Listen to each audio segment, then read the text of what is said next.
Since ancient Greece, men have dressed up as women to entertain the masses. And sure, they were pretty good back then, but they never drew the big crowds. So what were they missing?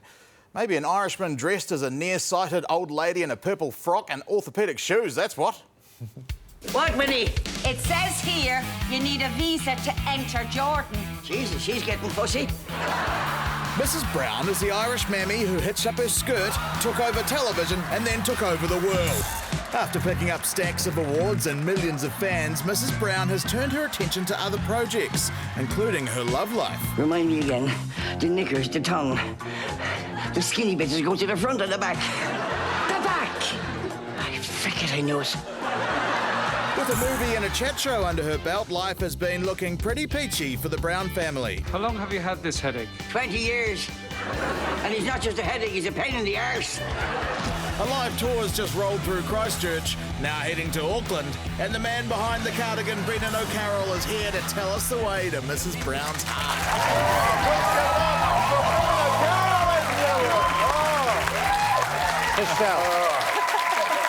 Look, it's so wonderful to have you here. I heard that you weren't originally meant to be playing the part of Mrs. No, I had an actress booked to play the part, and she got a kidney infection. And it wasn't me. It wasn't me. And I'd already paid for the studio, so I thought, you know what I'll do? I'll go in, we'll record it, I'll do her lines, and then I'll dub her in when she's better.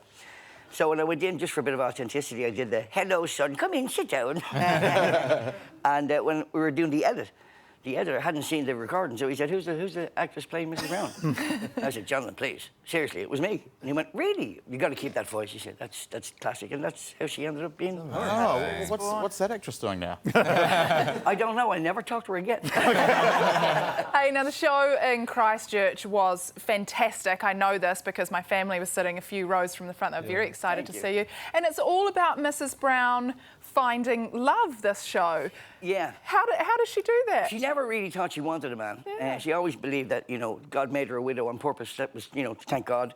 But she's it's Valentine's Day. Everybody's getting dates, and she knows her legs have been together longer than the Rolling Stones. So she thought, you know, maybe I can do something. So her daughter introduces her to the internet, and she's a bit terrified because she's afraid she might get a virus. But she gets stuck in and makes the date, and after that, well, we'll see what happens. Brendan, firstly, I love the shirt because Thank you.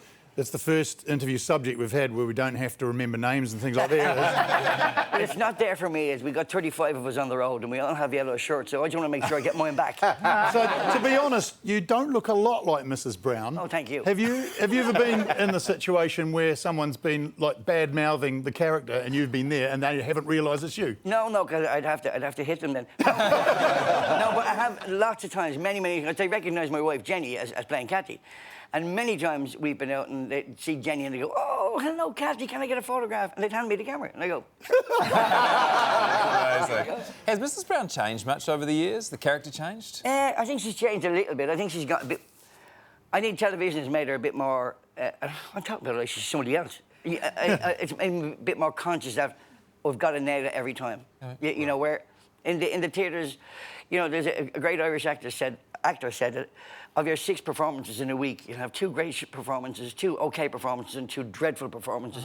But if you've done your work, the audience won't know which is which. So I was able to do that, but now I think, no, I've got to nail it every time.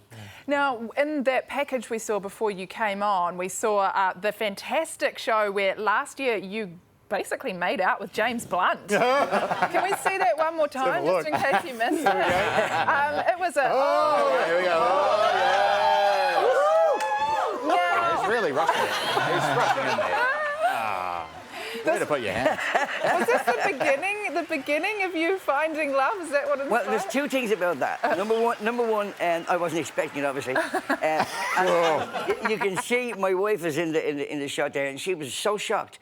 And she said to me, God, you must have got such a shock. I said, actually, he's a really nice kisser. He's very nice. And I think he had a bottle of beer in his pocket as well. I wasn't sure. And